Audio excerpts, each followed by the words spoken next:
Hola a todos y bienvenidos a mi canal un día más. Yo soy Aina y hoy vamos a hablar sobre mi experiencia como trabajadora social y por qué decidí dejar este ámbito de trabajo, este ámbito laboral. Mi ilusión por empezar a trabajar era muy grande. Como ya he comentado en los otros vídeos, yo terminé cuando tenía 25 o 26 años, es decir, era bastante adulta y aún así por dentro emocionalmente era bastante joven, bastante niña, bastante inmadura en muchos aspectos, sobre todo en el tema laboral. Y bueno, terminé la carrera y lo primero que hice obviamente fue tirar mi currículum a todas las empresas, todas las asociaciones, todos los lugares, sitios donde yo pensaba que podrían contratarme como trabajadora social. Y sonaron las campanas. Quiero poner un poco de contexto. Yo en ese momento vivía en una ciudad diferente al pueblo de mis padres, ya no vivía con mis padres, estaba independizada. Esto es una historia totalmente aparte. Yo vivía con ese momento mi pareja, era una pareja muy larga en el tiempo, o sea, duramos mucho tiempo y yo estaba viviendo con él en su ciudad natal, aquí en Mallorca igualmente. Entonces, sobre todo yo busqué trabajos de trabajadora social, pero dentro de pues lo más cerca posible de donde yo vivía en ese momento. Bien, pues sonaron las campanas porque me llamaron de una empresa privada, no voy a decir el nombre, para ser trabajadora social y miembro del equipo directivo de una residencia de gente mayor. Entonces fue para mí una noticia brutal porque pensé, guay, o sea, yo he acabado la carrera aquí en plena crisis económica y me encuentro con un contrato que eran 2 meses creo de prueba y si los pasaba, sí, más o menos, luego me podían hacer fija. Entonces era una empresa que realmente yo, hablando con la antigua trabajadora social de allí, me dijo que sí, que ya hacía muchos años que había trabajado allí, todo pintaba como demasiado bonito. Claro que sí, todo pintaba demasiado bonito porque en verdad pues era una empresa que ocultaba muchas cosas. Igualmente yo no lo sabía. De todas formas, como vivía era un pueblo donde vivía, no era el de mis padres, era una ciudad, pueblo costero, yo conocía gente que trabajaba allí de auxiliares y me comentaron pues que la jefa no era la más buena del mundo, que era una persona bastante mala. Pero bueno, hay que seguir adelante y estrenar las etapas de la vida como nos vengan, ¿no? Aún así yo empecé súper mega ilusionada, con un montón de miedo, gente, porque tú acabas la carrera pero crees y sientes que no sabes en verdad, hasta que no lo pones en práctica tú no sabes si realmente vas a ser buena profesional. Yo tenía muchísimos miedos, de verdad, pero tenía muchas ganas de aprender. Mis compañeros de trabajo me acogieron súper bien. La antigua trabajadora social de allí, que yo sustituí, pues sí me dio consejos, me explicó un poco cómo funcionaba la residencia y me dijo que me diera un año de tiempo, de margen, para aprender cómo funcionaba la residencia. Bien, dicho esto, la jefa es verdad que os pongo algunas anécdotas. Por ejemplo, a veces me decía, mira, a mí si no me gustas, yo no tengo miedo en despedir a la gente, te doy un margen de 2 semanas, si no me gustas te voy a despedir y me da igual lo que ponga el contrato. Pues cosas así, muchas. Bueno, a veces me pasaba 10, 11 y 12 horas, una vez me llegué a quedar en la residencia porque estaba aprendiendo. Y cuando quise poner un poco de límites en este aspecto, la jefa, pues la directora se encaró conmigo y en pocas palabras me dijo, tu vida tiene que ser la residencia, si no es la residencia tu vida, no sé qué estás haciendo aquí, en este trabajo. A lo que yo le dije que no, que para nada, que a mí me gustaba el trabajo, pero que yo tenía una vida aparte de eso. Bien, quiero decir que aunque yo tuviera 26 años, era muy niña, una inexperta en el mundo laboral, y cuando uno es tan principiante en algo, es muy fácil que le manipulen, que tienda a hacer cosas que no quiere hacer por miedo, ¿vale? Entonces fue mi caso. Aparte de esto, con el resto de compañeros muy bien, los internos, la gente mayor y con las familias, yo me llevaba muy bien con ellos, creé un gran vínculo y de eso me siento muy orgullosa. De hecho, te llegas a encariñar mucho con la gente que vive en una residencia y realmente te das cuenta de que cuando te haces mayor te vuelves más como un niño, ¿no? Y a mí eso me gustaba mucho. Algo que empecé a ver que no funcionaba era, por ejemplo, que una de las residentes, un día una mujer mayor, me cogió la mano y me dijo: ay, Ainita, si tú supieras que aquí no nos tratan a todos por igual. Y se refería a que el 75% de las plazas de la residencia era para gente privado, porque la empresa era una empresa privada, eran plazas privadas, pero el 25% era pública, eran plazas públicas. Entonces siempre se le daba como mayor privilegios a la gente privada y con familias con más recursos que las personas que no tenían apenas recursos. Y esto era muy claro, o sea, era muy evidente. Por supuesto, estaba en contra de eso. Yo sentía que la directora me boicoteaba mucho mis propuestas y mis ideas. No sé si porque estaba celosa o no lo sé, pero siempre me boicoteaba todas mis propuestas. Aparte de eso, me obligaba a hacer su trabajo, porque muchas veces me enviaba por correo electrónico cosas que le pertenecían a ella como directora, tema de responsabilidades, de poner límites, de hablar con ciertas autoridades, y no lo hacía ella, o sea, me obligaba a hacerlo a mí. Obviamente yo no estaba de acuerdo en esto, pero yo callaba y obedecía, pues por lo que he dicho antes, porque era principiante, tenía miedo y quería dar lo mejor de mí. Con los trabajadores fue algo muy bonito, porque es verdad que yo era la única trabajadora social de allí. Bueno, había bastantes profesionales y yo me llevaba bastante bien con ellos, pero sobre todo hice mucha piña con el equipo de enfermería, porque cuando había cosas que no salían, hablábamos entre todos y salían las soluciones, ¿no? Obviamente siempre esto fuera aparte de la jefa, porque la jefa muchas veces no estaba, y yo sentía que quien sacaba adelante la residencia éramos todos menos la jefa, quiero decir, todos los trabajadores menos la jefa. Creo bastantes buenos vínculos también con las sociosanitarias, porque intentaba valorarlas mucho. Yo considero que el trabajo de sociosanitario es un trabajo no está bien pagado para nada, y además es bastante duro, porque a veces tienen que encargarse de trabajar con gente mayor que puede estar con problemas mentales, que pega, gente que pesa mucho, cambiarles el pañal, todo esto son tareas que no son nada bonitas, aunque tienen muchas otras cosas buenas este tipo de trabajo seguro, pero ellos pues se encargaban de esto, y cuando yo veía vocación y veía, yo lo valoraba y me daba la sensación de que las sociosanitarias y los sociosanitarios pues sentía yo ese aprecio que yo también les daba a ellos, ¿no? Y era algo muy bonito. Los residentes y sus familias. Bueno, yo creo que dentro del poco tiempo que estuve trabajando allí hice un buen trabajo haciendo vínculo con las familias, porque las familias, muchas ya no venían a ver a sus personas mayores, a sus familiares en la residencia. Eran unas poquitas las que venían, eso suele pasar en todas las residencias. Pero yo intenté siempre vincular mucho con ellos e intenté ofrecerles o darles la ayuda que ellos me pedían. Si necesitaban ciertos servicios y yo podía ofrecerlos desde mi lugar de trabajo, pues lo hacía. Siempre me acordaré de 3 residentes de la residencia, de 3 usuarios.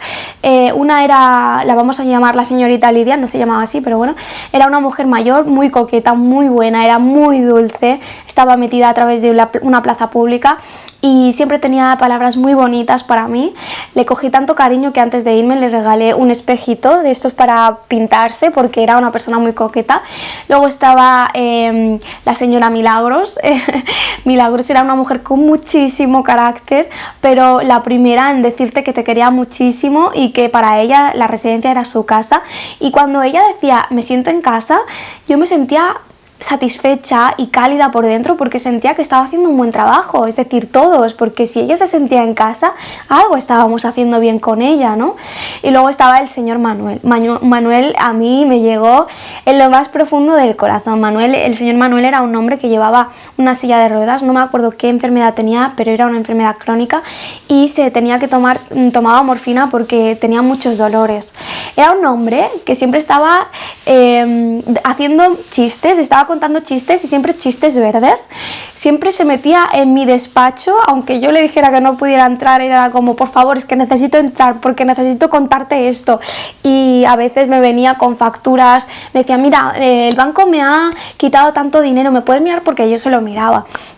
Y muchas veces entraban en mi despacho la gente mayor, los usuarios, como para hacerme más ameno mis tareas más burocráticas, y se sentaban justo enfrente de mí, me contaban su vida y era muy bonito, y reían y me decían no trabajes tanto, tal. Tengo muy buenos recuerdos de esto, y siento que en esos momentos cuando venían a mi despacho yo decía, estamos haciendo un buen vínculo, porque aunque es verdad que a lo mejor no pusiera muchos límites en ese aspecto, me sentí acogida y me sentí muy querida por ellos. También recuerdo que Manuel, por ejemplo, el señor Manuel, una vez vino a decirme que por favor hablara con los enfermeros, porque los enfermeros no le daban la morfina que el médico le había recetado para sus dolores. Entonces yo no entendí eso, y cuando fui a hablar con mis compañeros me dijeron que no se la daban porque no había medicación suficiente en la residencia. Entonces guardaban la morfina, que era lo más fuerte, para casos realmente urgentes, y dejaban pues que sufriera mucho Manuel.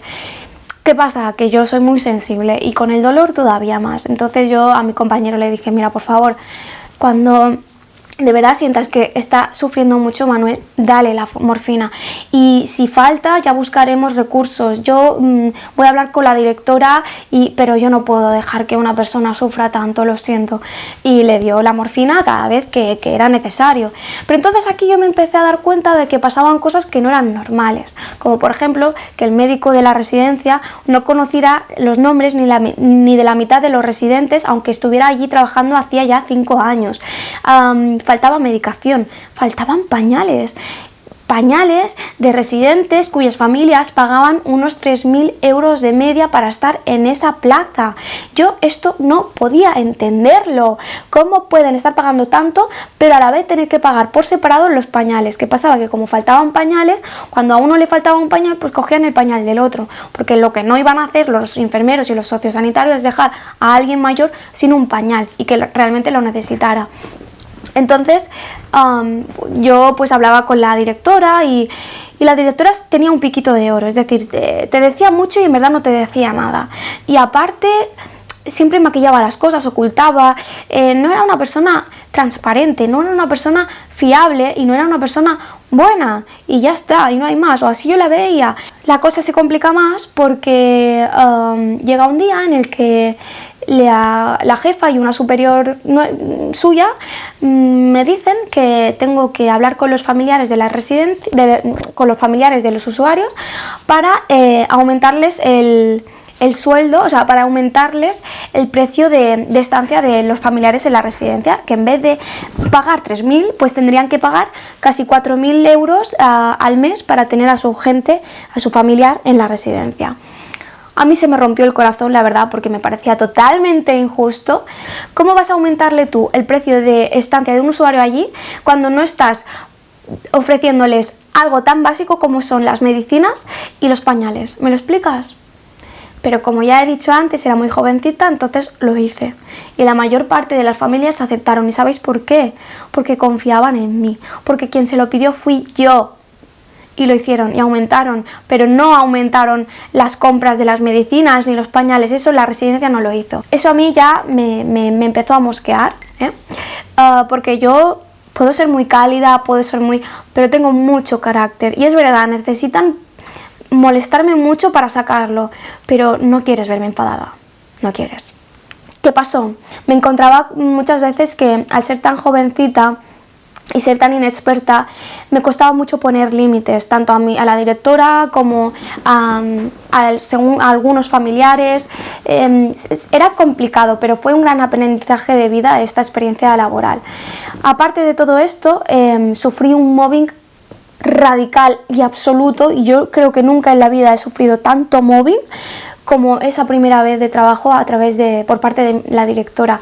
Desde amenazas, desde presionarme, desde desvalorizarme, desde boicotear todas mis sugerencias, desde desvalorizar todo el trabajo que yo estaba haciendo. Yo iba al trabajo con dolor de barriga, o sea, yo lo pasé muy, muy, muy, muy mal, muy mal. Pero realmente como tenía el apoyo de mis compañeros, eso yo creo que me hizo aguantar un poco.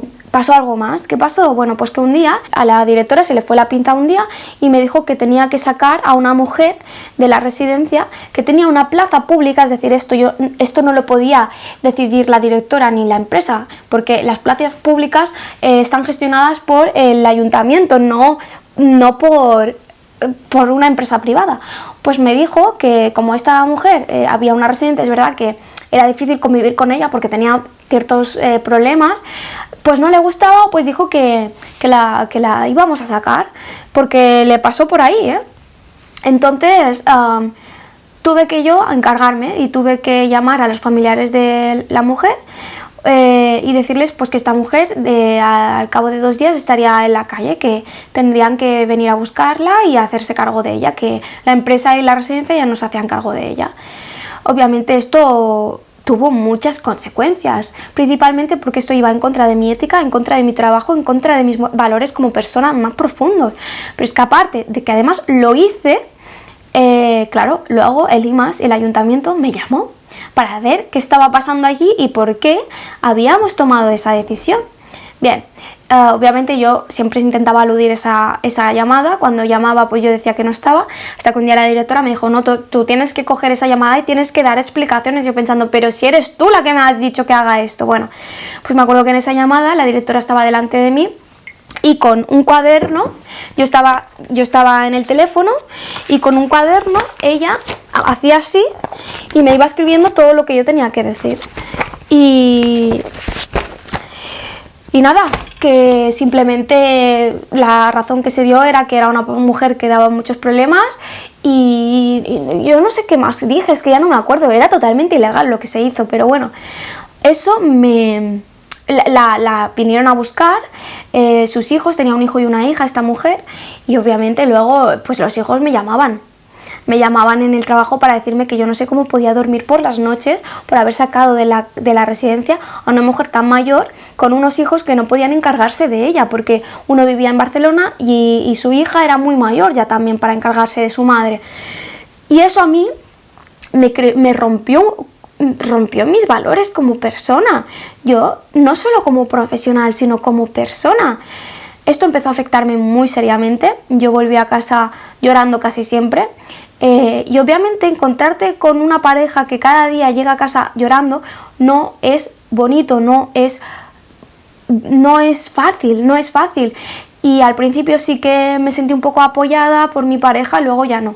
Luego fue como no solo me encontraba eso en el trabajo, sino que cuando llegaba y lloraba, que era cuando me podía desahogar, yo sola, pues encima mi pareja me venía diciéndome esto es el mundo laboral, pero tú qué te crees, que la vida laboral es de color de rosa y eres demasiado sensible y eres demasiado no sé cuántos, lo que tienes que hacer es callo, porque esto te lo vas a encontrar en otros muchos ámbitos. Esto también se repitió por parte de mi familia política, mi familia también, mi familia fue exactamente lo mismo, me dijeron que era un trabajo estable, que era un trabajo con mucho dinero, era un trabajo con una posición, un estatus social bien y que yo tenía que tragar eso, que era lo normal. Mis amigas estaban muy lejos de donde yo vivía, entonces no encontré realmente el apoyo que yo necesitaba en ese momento. Y aparte de eso, la cosa se complicó todavía más, gente. Yo empecé a tener ansiedad, tuve un fin de semana que tuve vértigo incluso, de la ansiedad que tenía, y me acuerdo que un día llego al trabajo y me encuentro a una mujer residente mayor y me dice que quiere hablar conmigo en mi despacho porque tiene algo importante que contarme. Entonces yo pues la llevé a mi despacho y me contó. Habíamos vuelto de un puente de 4 días y habíamos tenido vacaciones todos 4 días de los profesionales, y cuando yo volví esta mujer estaba en la residencia como centro de día, porque la residencia también funcionaba como centro de día. Entonces ella solo estaba durante el día y luego por la noche se iba a casa por la tarde, ¿no? A casa de su hija. Entonces esta mujer, a la que le vamos a llamar Carmen, me contó que su hija la había encerrado en una habitación durante los 4 días del puente y que solo la había dejado salir de la habitación para ir al baño y que la había estado alimentando de sándwich, y creo que un sándwich por día o algo así, ¿no? Que no la había duchado. Bueno, Esta mujer, cuando me contó todo esto, estaba muy nerviosa, temblaba. Era una mujer que, claro, cuando a ti te cuentan algo así como profesional, tú no puedes decir, ah, vale, te creo y ya está. No. O sea, yo tuve que hacer un trabajo de investigación o de corroborar que lo que me estaba diciendo esta mujer era cierto. Yo le intenté dar todo el cariño y el apoyo que yo podía intentar brindarle y le dije que, bueno, me dijo que por favor no dijera nada a nadie, que estaba muy avergonzada. Hablé con las auxiliares, me dijeron, les pregunté si cuando la vestían o desvestían a Carmen, a la señora Carmen, tenía moretones en el cuerpo y me dijeron que sí. Y si tenía moretones de distintos grados de cicatrización. ¿Por qué? Porque cuando hay diferentes grados de cicatrización de moretones o de heridas en el cuerpo, es una señal de que ese maltrato que ha podido recibir esa persona es crónico, que no es algo accidental o puntual, sino que es crónico, ¿no? Las auxiliares me dijeron que sí. Luego hablé con la psicóloga de esta mujer, de la residencia, y me dijo que esta mujer estaba bien mentalmente, cosa que no sufría ninguna enfermedad mental. Y además era una mujer que podía comer sola, vestirse sola, ducharse sola, hacerlo todo sola. Una vez tuve todo esto recopilado, hice un informe social y sin decirle nada a la directora, yo le envié este informe social a los servicios sociales del ayuntamiento de la ciudad donde yo vivía. Me dijeron que gracias y que ya lo mirarían. Y no sé cómo la directora se enteró. Se enteró de esto y me pegó el mayor rapapolvo de mi vida porque me dijo que yo no podía sacar datos de la residencia y de los usuarios de la residencia fuera de la misma sin su permiso. Bien. Nada, simplemente me dijo que esto tenía que pasar antes por un comité y que luego ya se miraría. Obviamente eso no era cierto y yo hice bien en no hacerle caso y en haber enviado ese informe a los servicios sociales, porque yo sabía que desde la residencia no se podría hacer nada. Pasó una semana. Yo llamé un par de veces a los servicios sociales del ayuntamiento para ver si habían empezado a movilizar todo el tema de esta mujer. Me dijeron que no. Que tenían mucho trabajo y pues por parte de la residencia tampoco se hacía absolutamente nada, ningún comité leyó nada y cuando pasó esa semana, el lunes siguiente de la próxima semana, cuando yo volví al trabajo, me dieron la noticia de que la señora Carmen había muerto en extrañas circunstancias. Bueno, lo que se me dijo fue que una vez por la noche ya había ido al baño, había tenido un ataque al corazón y se había quedado en el suelo desmayada y vino la policía y la ambulancia, perdón, y no pudieron salvarla. ¿Que puede pasar estas cosas? Claro que sí. ¿Que a mí se me destrozó el corazón? También. Porque ¿cómo puede ser que una persona que esté mentalmente bien le pase esto así de golpe? Con todas estas sospechas, no sé, yo me sentí impotente, me sentí totalmente frustrada como profesional y sobre todo como persona y me sentí muy triste porque sentí que no le había podido ayudar a esta mujer. Eso realmente quebró, gente, mis valores más profundos como persona. Realmente sentí que no estaba en el lugar correcto, que había hecho cosas de las que me arrepentía profundamente, como el hecho de haber sacado a esa mujer de la residencia, que me estaba volviendo una mala persona estando allí. Sentía que no se trataba bien muchas veces a los usuarios, y no por parte de los auxiliares, sino por esa falta de medicinas, por esa falta de atención completa que era necesaria, así que decidí irme. La directora no quería que siguiera, me dijo que lo sentía mucho, pero que si era lo que yo quería, pues yo no dije la verdad, dije que yo quería explorar otras cosas, quería quedar bien con ellos. Sin embargo, una semana antes de yo irme, las familias de los residentes con las que yo me llevaba muy bien vinieron a decirme que la directora estaba diciendo a las familias, porque las familias se quejaban mucho de la falta de organización de la residencia, pues la directora decía que esto era culpa mía y que no pasaran pena, que no se preocuparan porque me iba a despedir y que dentro de una semana yo ya no estaría trabajando allí. Y bueno, que me estaba dejando prácticamente fatal cuando a mí, en su despacho, personalmente me había dicho que me quería en su plantilla, que era una pena que yo... O sea, había sido yo la que había dicho que me iba y ella no quería, o sea, no entiendo nada. Entonces me enfadé mucho y fui a su despacho y dije hasta aquí. Estaba con una superior y le dije, por favor, quiero hablar contigo a solas, y ella dijo, no, con la superior también, y yo le dije, no, tú y yo. La otra mujer se fue, me quedé con la directora y le dije, que sepas que me he enterado de esto. Y ella me dijo, eso es mentira, pero ¿quién te lo ha dicho? Y digo, me da igual. Es que no te importa a ti que me lo haya dicho, yo sé que es verdad y que sepas que esto es, y le dije literalmente, una cerdada. ¿Sabes por qué? Porque vivimos en una isla donde el boca a boca hace mucho, y creo que yo he dado lo mejor de mí en una empresa que no me lo ha devuelto ni al 5%, como para que encima digas estas cosas, estas barbaridades de mí que no son ciertas. Que sí, yo soy una principiante, que no soy la mejor profesional del mundo, pero de aquí a que digas que la falta de organización de la empresa sea por mi culpa, venga, hombre, cuando te he sacado de mierda muchas veces, he hecho tu trabajo muchas veces, te he quitado tareas que te tocaban a ti como directora y me las he comido yo, marrones, responsabilidades que no me pertenecían a mí, lo he hecho yo. ¿Qué me estás contando? Y la mujer intentó decirme que no era verdad. Yo estaba bastante nerviosa, la verdad, pero eso le dije. Entonces ella me dijo, mira, si realmente eso es lo que piensas de mí, no hace falta que sigas, que termines la semana, te puedes ir y ya está. Entonces le dije que no, que yo no me fiaba de ella y yo no quería que al llegar al final de mes me vieran que mi sueldo no era el mismo por esa semana que no había acudido al trabajo. Entonces me dijo que no me preocupara, que iba a tener el mismo sueldo ese último mes. Le dije que no, que si ella no me lo escribía o algo, yo no me iba a ir. Tuvo que venir, eso tengo que decirlo, mi pareja, mi expareja ahora, mi pareja en ese momento, porque él trabajaba en un sindicato y sabía cómo funcionaban estas cosas, entonces vino a defenderme, a ayudarme y no nos fuimos de allí hasta que ella pues me escribió un correo para decirme que no me preocupara, que iba a recibir lo mismo y que esa semana pues no acudiría al trabajo.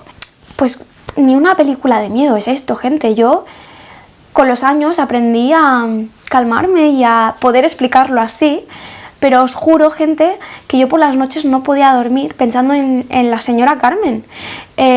No podía dormir porque pensaba que me habían faltado herramientas para poder realmente defender a esa gente. Me fui con el corazón roto y cuando me despedí de la gente hubo una auxiliar a la que quería muchísimo, que cuando la abracé no pude evitar llorar de la frustración, de la impotencia, de todo, y me dijo, mira, Aina, no te sientas culpable ni mal por esto que acaba de pasar, porque eres una chica con mucha luz y que siempre ha intentado hacer lo mejor de sí misma y defender a la gente de su entorno y a la gente más vulnerable, y de eso no te tienes que arrepentir. Lo que pasa es que la residencia funciona como funciona y tú no puedes con todo, y vete con la cabeza bien alta porque lo que has hecho ha sido de más. Entonces eso me dio mucha paz dentro de mí, la verdad. Y no acabó aquí la historia. ¿Por qué? Porque cuando yo me fui de esa residencia, con el desacuerdo de toda mi familia, de mi familia política, de mi pareja, mi familia estaba en total desacuerdo en que lo dejara, pero yo puedo hablar muy bien de mi familia, pero hay que saber poner límites, porque a veces la familia no tiene el derecho de meterse en tu vida y hay cosas mucho más importantes que el dinero y que el estatus y que cualquier otra cosa, y es la salud mental de las personas. Eres tú, y yo me prioricé a mí. Y cuando terminé de sacar esa experiencia de trabajo, esa primera experiencia, decidí ir a la regidora del ayuntamiento y a exponerle todo lo que había visto en la residencia. La falta de medicamentos, el trato en que se tenía la directora con sus propios trabajadores, las condiciones pésimas que muchos tenían, y la regidora fue a hablar con ella y gracias a eso se cambió el médico y se cambió la directora. La empresa fue la misma durante un tiempo, pero cambiaron eso, al menos conseguí eso. Y sabéis una cosa, gente, mi familia política me llegó a decir que has hecho esto por venganza, ¿verdad? Has ido a la regidora porque tenía rabia dentro de ti, a la directora. Y yo me acuerdo que miré a mi familia política a los ojos y les dije, para nada. Yo estoy en paz. Yo con la directora no tengo nada más que decirle. Y no es por venganza, no es por rabia, es porque creía que de esa forma podía ayudar mejor a la gente de allí y a defenderles y a protegerles de una mejor manera, que era pues que la regidora supiera la verdad, porque ella tenía más poder que yo para poder cambiar las cosas. Por eso lo hice.